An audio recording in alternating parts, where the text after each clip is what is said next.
É isso aí, gente. Tá piscando, tá gravando, tudo bem com vocês? Por aqui tudo ótimo. Como prometido, cá estou eu novamente para falar sobre a alma e o corpo, mas dessa vez no sentido mais socrático da coisa, tá bom?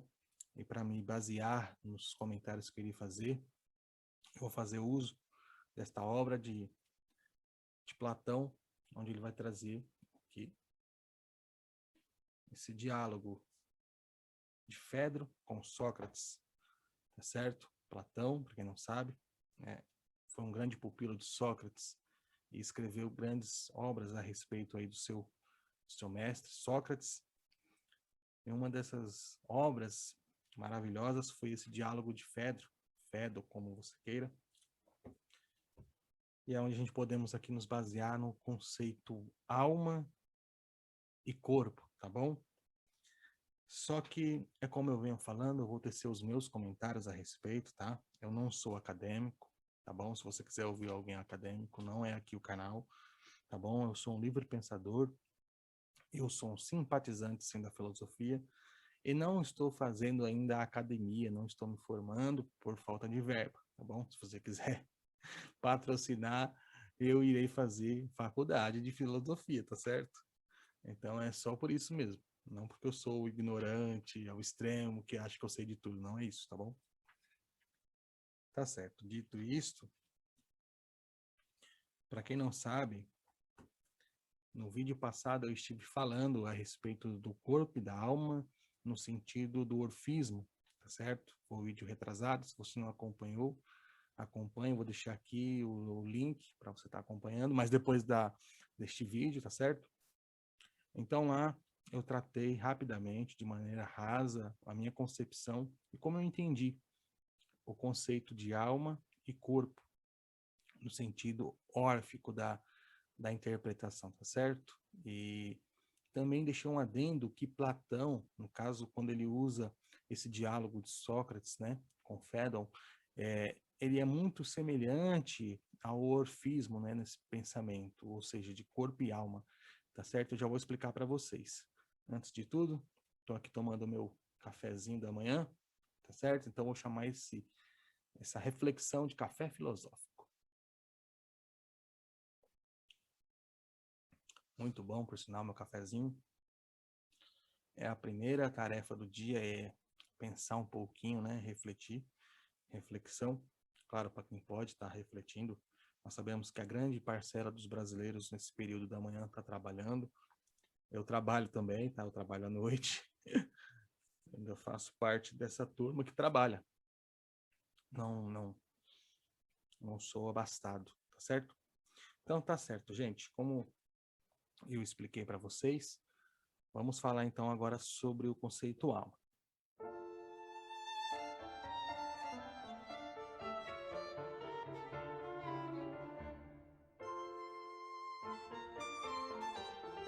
Então, para descrever essa situação, eu vou usar aqui do primeiro mito, né, o mito da parrelha alada, tá bom? Sócrates ele vai dizer que a alma humana ela é semelhante, olha só, vou até ler aqui para você, com uma força natural e ativa, que unisse um carro puxado por uma parrelha alada e conduzido por um colcheiro. Os cavalos e os cocheiros das almas divinas são os bons e de boa raça, mas os dos outros seres são os mestiços, o cocheiro que os governa. Rege uma parrelha na qual um dos cavalos é belo e bom e de boa raça, enquanto que o outro é de má raça e de natureza contrária. Assim, conduzir nosso carro é ofício difícil e penoso. Cabe ainda explicar a razão pela qual, entre os seres animados, são mortais e outros imortais. A alma universal rege a matéria, inanimada, e manifesta-se no universo de múltiplas formas. Quando é perfeita e alada, plana nos céus e governa a ordem universal, mas quando perde as suas asas, rola através dos espaços infinitos até juntar-se a um sólido qualquer e aí estabelecer o seu pouso.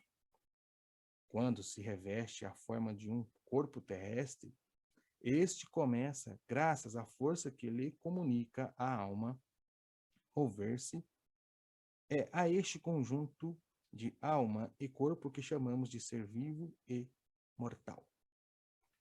Quando a denominação de imortal, isto é algo que não podemos exprimir em uma maneira racional. Nós conjecturamos, sem disso persuadirmos a devida experiência nem a suficiente clareza, que um ser imortal é a combinação de uma alma e de um corpo, que se unem para toda a eternidade. Mas isso depende de Deus. Expliquemos agora de que modo as almas perdem as asas. A força da asa consiste em conduzir o que é pesado para as alturas onde habita a raça dos deuses. A alma participa do divino mais do que qualquer outra coisa corpórea. O divino é belo, sábio e bom. Por meio dessas qualidades, as asas se alimentam e se desenvolvem, enquanto que todas as qualidades contrárias, como o que é feio, o que é mal, o fazem diminuir e venecer, ou seja, enfraquecer. Então, na visão de Sócrates, quando a alma ela se afastava do ser cósmico, da perfeição divina, da verdadeira consciência, da verdadeira sabedoria, do que é bom, essa alma ela ficava pesada. Ia ficando pesada, pesada a ponto de encarnar no corpo. Na visão de Sócrates, então, aí começa um outro processo. As almas que se recordavam, como ele mesmo vai dizer aqui, eu vou até ler para vocês, para não ficar só nas minhas palavras, olha só o que Sócrates vai dizer. A alma que nunca contemplou a verdade não pode tomar a forma humana. A causa disso é a seguinte: é que a inteligência do homem deve se exercer segundo aquilo que se chama ideia, isto é, elevar-se da multiplicidade das sensações à unidade racional. Ora, esta faculdade não é mais que a recordação das verdades eternas que a nossa alma contemplou quando acompanhou a divina. Olha só, hein? Ora, essas faculdades não é mais que a recordação das verdades eternas que a nossa alma contemplou quando acompanhou a alma divina nas suas evoluções. Muito interessante. Por isto convém que somente o espírito do filósofo tenha asas. Nele a memória, conforme sua aptidão, permanece sempre fixada nesses objetos, o que torna semelhante a um Deus. É somente fazendo o bom uso dessas recordações que o homem se torna verdadeiramente perfeito, podendo receber um grau ótimo nas consagrações dos mistérios. Que mistérios são esses? Não sei. Tá certo?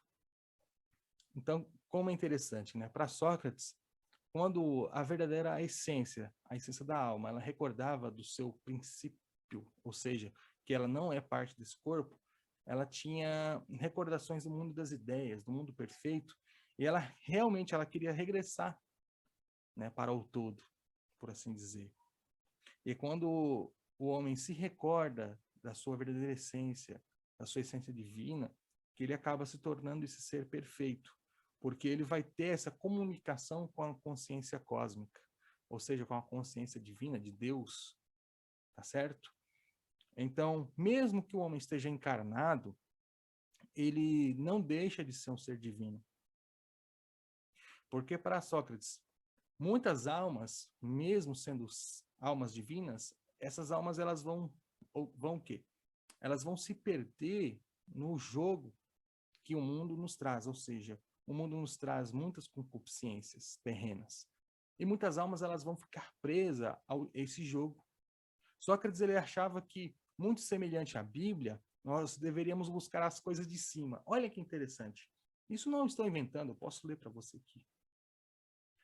Nós temos que buscar as coisas elevadas, as coisas da mente cósmica. Nós tínhamos que nos conectar com Deus. É bem semelhante àquilo que Jesus falou, buscar primeiro o reino de Deus e a sua justiça.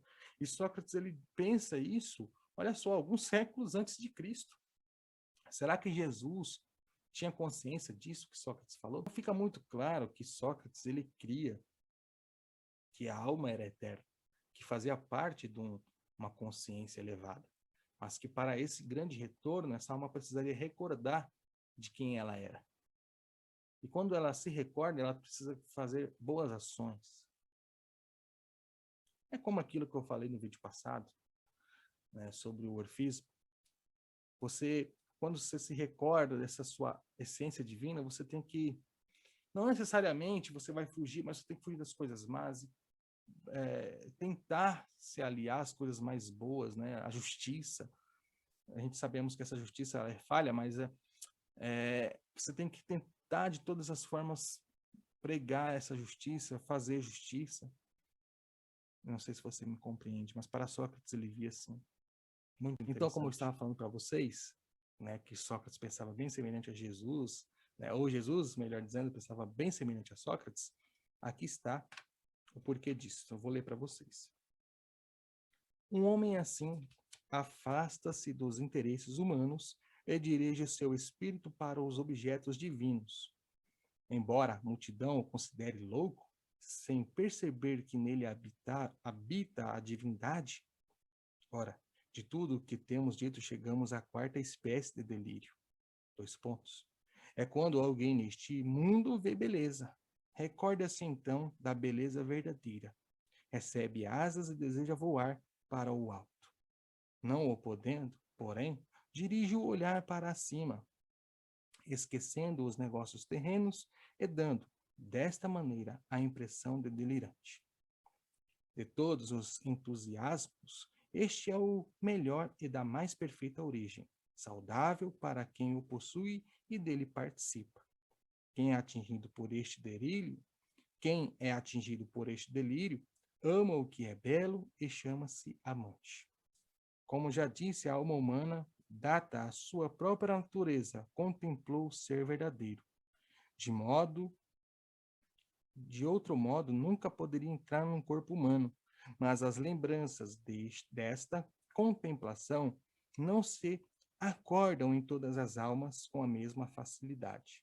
Uma apenas entreviu o ser verdadeiro. Outra, após a sua queda, foi impelida pela injustiça a esquecer os mistérios sagrados que um dia contemplou. Magnífico, não é? Fala a verdade. Bom, eu acho magnífico. Então, na concepção de Sócrates, a alma ela já tinha contemplado o ser superior, né? Já esteve em outro plano, que é bem semelhante a esse, por assim dizer. E tudo que nós temos neste mundo é como se fosse uma espécie de matrix, ou seja, uma espécie de imitação daquilo que é verdadeiro, daquilo que é belo e daquilo que dura para sempre, certo? Mas, como eu estava dizendo, a alma, por se perder nessa consciência perfeita e eterna que um dia esteve, ela foi pesando, pesando e encarnou, né? Nesse mundo que parece ser belo, mas que é apenas uma cópia, uma projeção daquilo que é verdadeiro. Então, quando a alma ela se recorda dessa verdadeira casa, desse verdadeiro lar que está, como você queira imaginar, em um céu, em outra galáxia, como você queira, ela arde dentro dela esse fogo de querer retornar à essência divina, à essência verdadeira do princípio, tá certo? Sócrates também ele vai falar um pouquinho sobre reencarnação, tá certo? Ele fala sobre isso, eu não vou entrar aqui nesses méritos, porque eu estou falando sobre alma aqui, na minha concepção, na minha visão, deixando para vocês alguns textos base que eu li, que estou lendo, estou meditando em cima, refletindo. Posso estar enganado? Posso estar enganado. Posso estar certo? Posso estar certo, mas é a minha reflexão. Né? E cabe a mim também compartilhar com vocês o interesse de vocês buscarem a própria interpretação de vocês. Tá certo? É isso. Então, como eu estava dizendo, né, a alma nada mais é que uma espécie de prisão para a essência divina. Sócrates também ele tinha esse conceito. Se você prestar bem atenção, ele vai dizer aqui no diálogo dele. Ele chega a comparar o corpo como se fosse um sepulcro, né, que de nada serve. Ou seja, imagina vocês um relógio na parede sem pilha. Para que serve um relógio na parede sem pilha?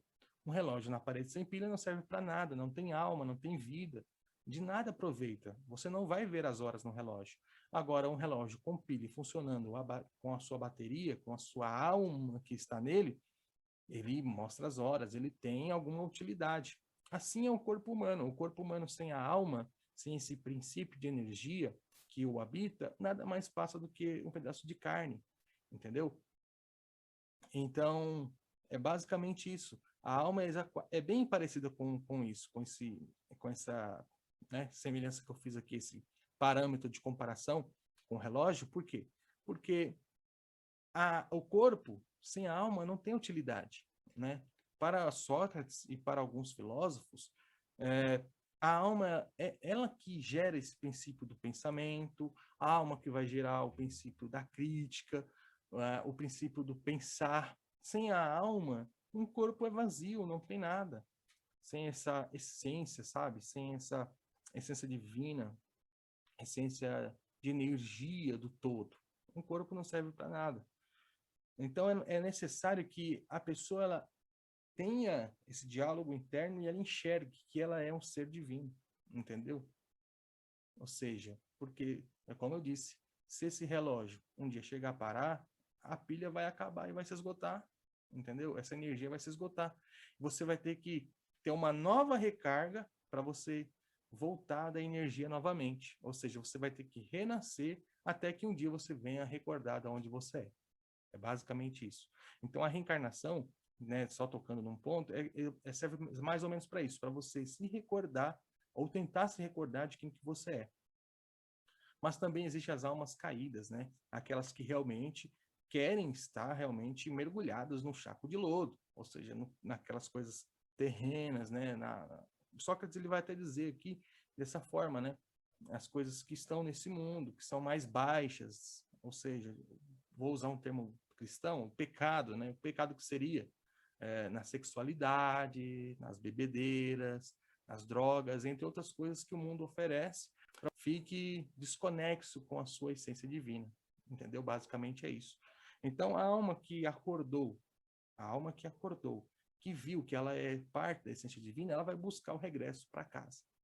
Entendeu? Ela vai buscar o retorno, de alguma forma ela vai buscar, vai arder dentro dela, porque ela sabe que apesar desse plano ser belo, entre aspas, ele é passageiro, mas que tem outro plano que ela se recorda e que faz ela recordar que existe algo futuro, entendeu? Que não é temporal, não é passageiro, ele é eterno e para isso ela precisa regressar, tá certo?